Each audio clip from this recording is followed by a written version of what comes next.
Hello everybody, welcome back to my channel. I hope you are all having a wonderful morning, evening, night, middle of the night. Whenever you're watching this, I hope you're having a good day so far. Today, we're going to be talking about something a little bit different, but very important if you are somebody who is looking into the prospect of moving to Spain, if you've already lived in Spain and you want to move back, or if you're just an English speaker who wants to have an adventure. Today, I wanted to make a very long-winded and well-explained video talking about my experience of teaching English in Spain, how I did it, what you should know, comparing programs, and hopefully answering some of the questions that you might have if you're looking into this experience. So I decided to study Spanish for my bachelor's degree at San Diego State University here in California, and part of that degree actually sent me to Spain to go learn more Spanish there. I ended up going to a place called Sevilla, Spain, which is, by the way, if you've never been there, one of my favorite cities in the entire country. It is absolutely gorgeous. If you haven't been yet, go. I was learning Spanish at La Universidad de Sevilla in Sevilla, Spain, and unfortunately my experience got cut short because of the pandemic. So after that experience, I decided I am not ready to leave Spain. I need to come back after I finish my degree, and I need to do it in a legal way because, as you know, moving to a country is not as easy as it seems. So I finished my bachelor's degree and I started researching what is it that I could do to, after graduating, go back to Spain. And that's where I discovered the prospect of becoming an English teacher. So I went through the application process, I luckily got approved, and I ended up moving back to Spain in 2021 to become an English teacher. And that's where my advice here starts. Now, the first thing that you should know if you're interested in becoming an English teacher in Spain is, first of all, things that you should probably do ahead of time to prepare for this experience. Number one, I recommend that you look into getting a TEFL certificate. Now, a TEFL, whatever people want to call it, certificate is basically a certificate that states that you have certification to officially teach English to non-native English learners. And this certificate, besides making me look better for my application process, also gave me a lot of tools and things that actually helped me out a lot in my process of doing this job. So I do recommend. It wasn't too expensive and it wasn't too hard to complete online. And that certification will look good for you for life if you're in the education world. So I definitely recommend looking into that. The other thing that I do recommend that you really think about, and I'm going to get more into this later, before jumping into this experience, is whether or not you truly enjoy teaching. A lot of people go into this with the thought process that you're just getting a free trip to Spain and you get to hang out and do nothing while you're there. Whereas in reality, this is a job that you have to do, and it's tricky and it's hard, and it deals with all the same challenges that you would deal with if you were a normal teacher in, your home country. So definitely think about that before you get into this experience, before you really consider going along this process. Really be honest with yourself. Do you have interest in teaching? Do you like kids/teenagers? And are you ready to accept maybe some situations that you didn't expect? I think you need to be really honest with yourself before you get into this, because if you're not, you might not have as good of a time as other people do. So if you're looking into what programs to go with and how you want to go teach English in Spain, you've probably noticed there's a lot of stuff out there, and that's where the process starts to become intimidating, right? I would say there's two main categories, or maybe three main categories of ways that people go to teach English in Spain. Number one, there's the public ministry government program. Number two, there's private programs that work with private schools. And number three, there's kind of in-between programs that I believe serve as kind of brokers that help you navigate the ministry program without having to deal with all the stress and tears that you might deal with if you do it on your own. They're basically your helpers, your support system, but usually they either charge you a fee to do this or take a percentage of what you make while you're there. Obviously, no help comes for free, so consider that when you're getting into those types of programs, okay? So the first and most popular program that people use to go to Spain is something called Auxiliares de Conversación. Language assistance, some people call it, or the ministry program. Now, the ministry program is basically the government program. These are schools that work with the government. Typically, they're going to be public schools or semi-public schools. And this is the most popular, biggest program that people use to go to Spain as an English teacher. Now, this program does have its list of benefits and downfalls. But what's great about it is that there's a huge community of people who have done this process already.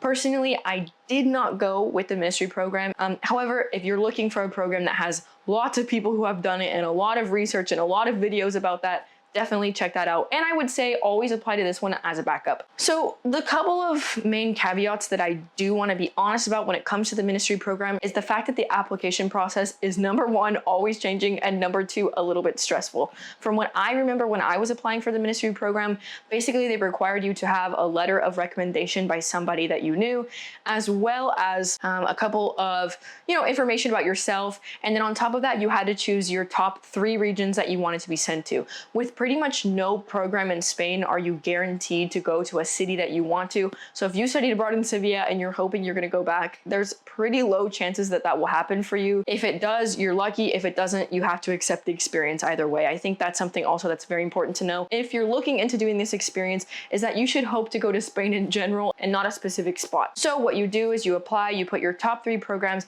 and basically from what I remember, again, this was a few years ago, is that you submit your application and you basically wait to be pre-approved. Once you're pre-approved, that basically means that they have accepted your application, you meet the requirements, and now they're seeing if they have a spot for you in a school. Again, some downfalls of this system. A lot of people, from what I've understood and what I've read online, don't actually hear whether or not they've been placed in a school until literally the very last minute. So whereas other programs might let you know, up to 5 or 6 months in advance, some people learn that they got into the ministry program weeks before they had to be there. So you really have to be okay with the fact that it's going to be pretty chaotic, pretty last minute. And if you're just going purely on your own through the ministry program, there's a big chance that you're not going to get a lot of answers or support to your questions from the people who are running it, being that it's such a big program run by the government. On top of that, another thing that I want to note about the ministry is that their rules are a little bit more strict when it comes to how many hours a week you're supposed to work, which is a good thing, by the way. I do believe that when I was teaching in Spain, the people I knew that were on the ministry program, I think could only work 15 hours max a week, if I'm not mistaken. Nowadays, while I'm making this in 2025, that rule might be different, but as I'm remembering it now, it was about 15 hours a week max that you could work as a teacher there. They had a lot more rules about what you could and couldn't do in the classroom, whether you were allowed to be alone or not with the classroom, as well as just basically what the ground rules were for their program in general. Again, because it's through the government, it's a lot more regulated and a lot more strict. However, one downfall of the government program is that of all of the programs that exist out there, I do believe that they paid the least.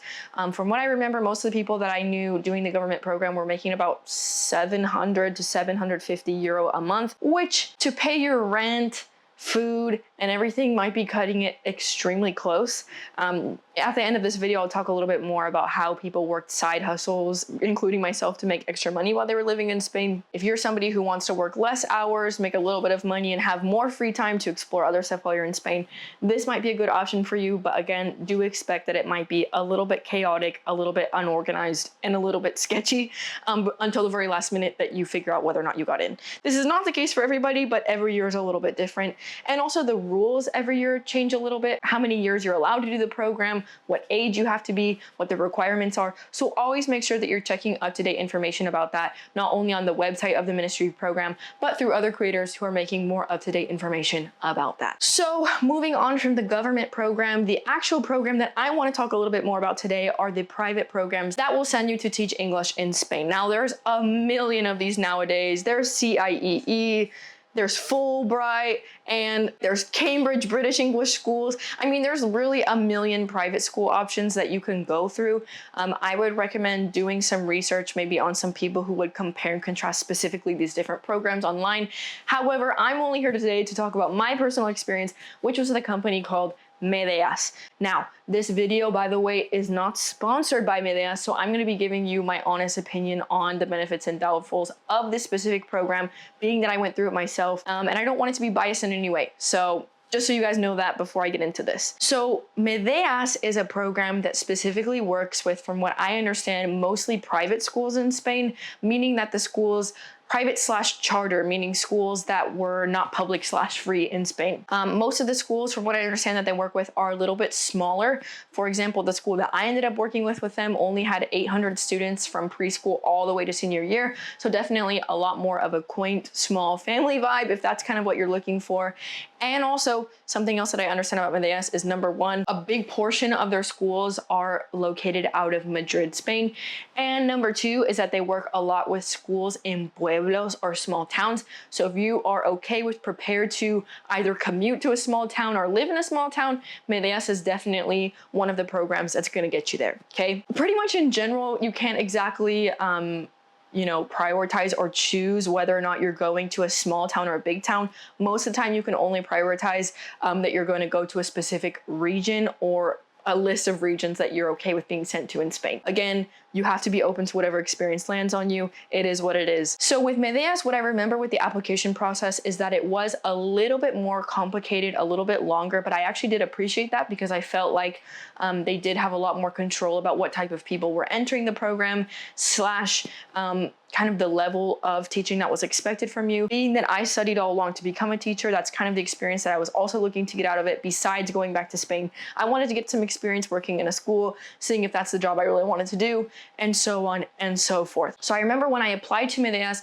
they gave me a choice of the top regions that I wanted to go to, and I did remember that I prioritized Madrid because I knew that most of their schools were there. So chances were I was going to get placed in Madrid. I think besides that, I put Andalusia and maybe, I don't know, the beach after that. I don't exactly remember. It was a while ago. However, once I got into the application process, I also had to note things like my level of education, which at the time I had a bachelor's degree, as well as a TEFL certificate. I know that Medias program has different levels of payment depending on what your education was / kind of what your level was of experience teaching. So that's another thing to keep in mind. If you are somebody who has a bachelor's degree, I know the difference in pay is a good €300 a month, which is really helpful when you're teaching in Spain.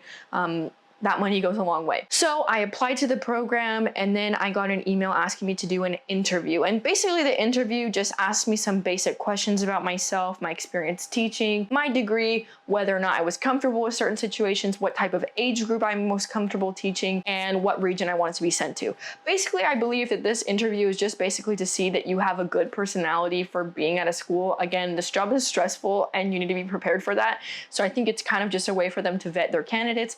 And then a little bit after that, I did get my acceptance and knew already what school I was going to be sent to. This is part of the reason that I actually decided in the first place to go with Medias because I knew actually before I graduated college in about June, already where I was going to be teaching in September. Now that I've laid out a little bit of the options, kind of what's out there in terms of applications, what you should look into. Next, I want to talk about the experience that I got teaching in Spain, a little more specifically what that looked like, what my day-to-day looked like, and what a little bit of a day of my life living in Madrid was while I was teaching English in Spain. Like I said, in about June or July, I did get my placement and I found out that I was going to be teaching in a little town outside of Madrid called Pinto. So yeah, basically I was placed in the middle of nowhere. And that was okay. I was actually really open to the experience, but what was nice is that my school was actually close enough to the main city of Madrid that I could commute every day and actually lived in the city and worked in a small town. So it took me about maybe 30 to 40 minutes every single morning to get to school, 30 to 40 minutes to get back. But that was a sacrifice that I was willing to make to actually live in the city and work in this small town. But for some people, that might be a deal breaker. So again, keep in mind, you do have little control where you're placed and you have to be okay with that. So beyond the actual fact that I was placed in this town, another important piece of information about my experience is that I was placed to teach almost the entire school. So I started with first graders and I ended all the way with seniors in high school. And I was 21 years old at the time. So I was 21 teaching 19-year-olds, which for me was really fun. But if that's something that might make you uncomfortable, or if you're really young and you're going to this experience, also be aware of the fact that the people that you're teaching are probably not going to be that much younger than you. Make sure that you stay a professional as much as you can while also having a nice relationship with the students, because that's a special opportunity that you have. So for me as an Ox, pretty much my everyday life looked like this. I would wake up pretty early from my house in Madrid, woke up, got on a bus, then took that bus to the metro station, took that metro to the train, and then the train to my school, something called Las Cercanías, which are like the longer metro trains that exist in Madrid. I would get off, walk about 10 minutes to my school, and usually I started between, give or take, 8 a.m. to 9 a.m., depending on the day. Something important. If you're in pretty much any Ox program, your days of the week that you work / hours are going to be pretty varied. For example, I had some days that I started at 9, I had a class from 9 to 10, and then had a break from 10 to 1 p.m. and I was pretty far from home. So I would have to kind of figure out what to do during the day. Again, I made the sacrifice of living far. So sometimes I would just walk around my town. I would bring a book, knitting, pretty much anything that I could do to, waste my time during the day while I had to wait for my next class. But again, I was open to the experience, and I try to keep a very positive mindset through this experience because my school was really lovely and I made a lot of great friends there. One of the main rules of the program that was important but kind of more or less followed is the fact that you aren't supposed to actually be alone with the students. So you as an auxiliar de conversación, basically your day-to-day should look like going in the class and helping students practice English that they're already learning with their main English teacher. Each time though that I did have a class, most of the time I was accompanied by a main teacher, so if things got out of hand, they did help me. But again, there were some days that I was in charge of those students, and sometimes they were pretty crazy. At least in my experience, my favorite age to teach was the high school age, just because that's what I had the most experience with in the past. But there are people who do have a better experience with younger kids, and if that's you, it's completely a good idea to let your program know about that beforehand, and so on and so forth. Another important thing that I want to know about my experience at my school is that there were only 2 language assistants, me and somebody who ended up being one of my really close friends. Shout out to you, Robbie. He was from Ireland, I was from the US, so it was really fun because it was basically just us 2 that were native English speakers at our school. So we really got along by the end of the year because every single day we spent a lot of time together. It is typical that there's going to be at least 2 language assistants at your school most of the time, and it is really helpful because there are times that you're just going to want to speak to someone who speaks your native language fluently and natively, and so that was a really helpful experience. But other than that, that's kind of what my week looked like. I taught Monday through Friday, usually from the morning time until about anywhere between 12 p.m. to like 3 p.m.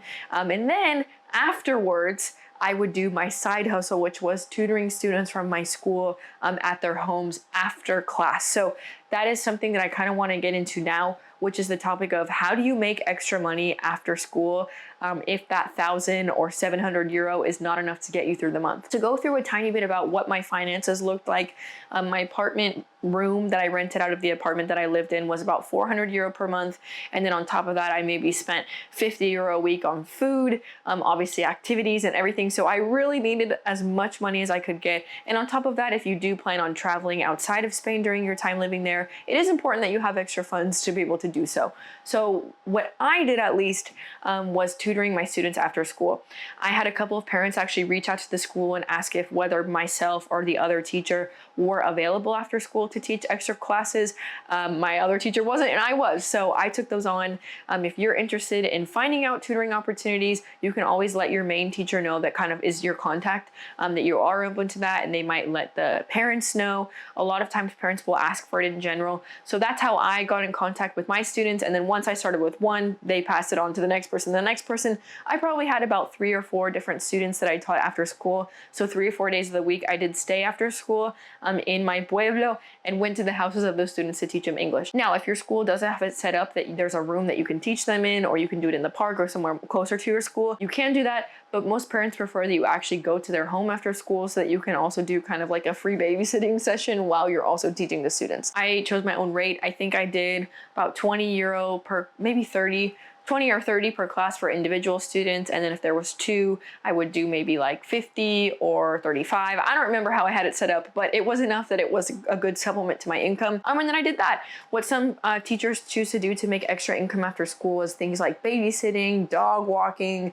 I even know people who would do like adult classes to their friends after school. There's plenty of ways you can make extra money, but that's a really great way to supplement your income, especially if you are planning on doing things outside of just teaching and being at home. It's important that you have enough money or save a lot of money before you come, because it's not as cheap as people say it is to live in Madrid/Spain. Obviously it's cheaper than at least where I live in the US, but it's definitely a financial commitment. Okay, so that's kind of what I did to make extra money after school. And then on the weekends, I had them free. So I would travel around Spain or different countries close by in Europe. I did a lot of going out with my friends on the weekends, eating dinner with friends during the week.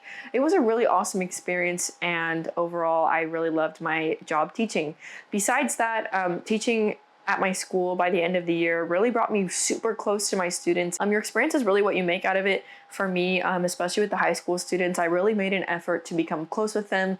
I would talk to them after school. I would, really make sure that they felt like I was their peer as well as being their teacher, so that they could confide in me and talk to me and things like that.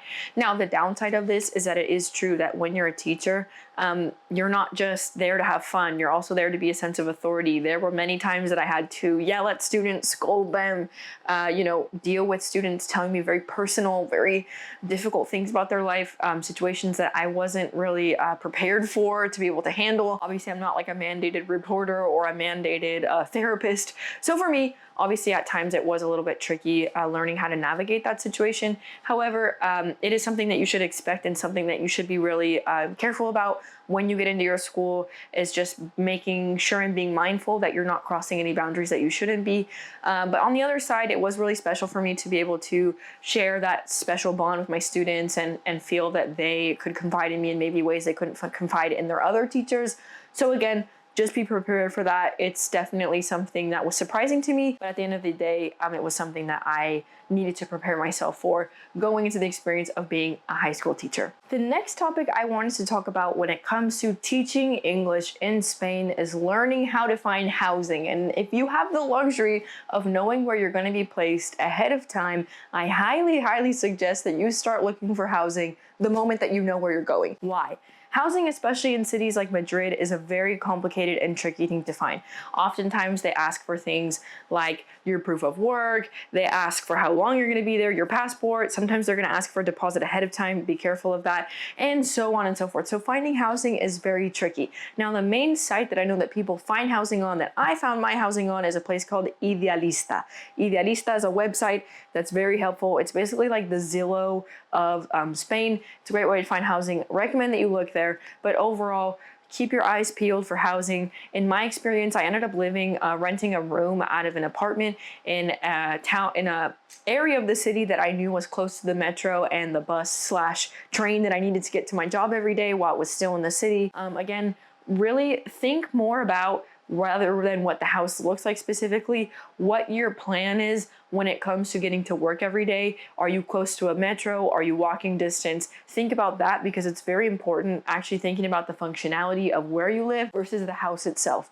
A second thing that I would look out for if you're looking for housing is whether or not you plan to live with students or just a random house. In my case, for example, I lived with an older woman who was from Peru.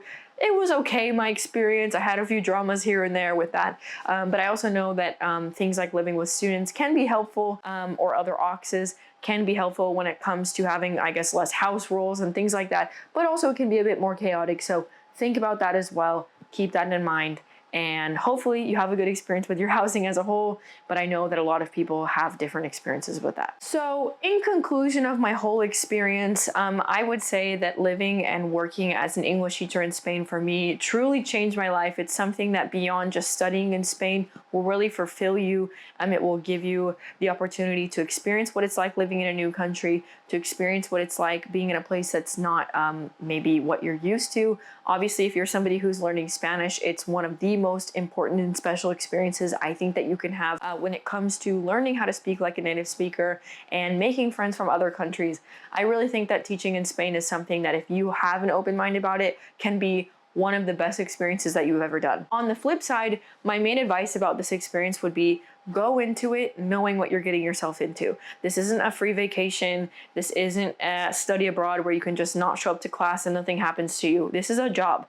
And just like any job in the US, you can't just show up expecting for everybody to do and run things the way that you're expecting. And also know that there's going to be challenges. Living in any other country is not a perfect experience. You're going to have days where you feel frustrated, lonely, annoyed, like things are unfair, and that's just part of it. I think if you go into it with a passion for teaching, especially, you're going to get so much out of the experience, and you're going to feel like you have a second family and all that. So definitely really go into it with realistic expectations, I would say, is the main thing that I would suggest. And so again, if you go into it with a good mentality, a good state of mind, and a good positivity overall, you will have a great experience. Moving to and living in Spain is something unlike anything I've ever done before, and it truly changed my life. Other than that, thank you guys so much for being here for this video. Let me know if you have any other questions about what it's like moving to Spain, teaching English in Spain, and all of that. And I hope you all have a wonderful rest of your day and week. Ciao!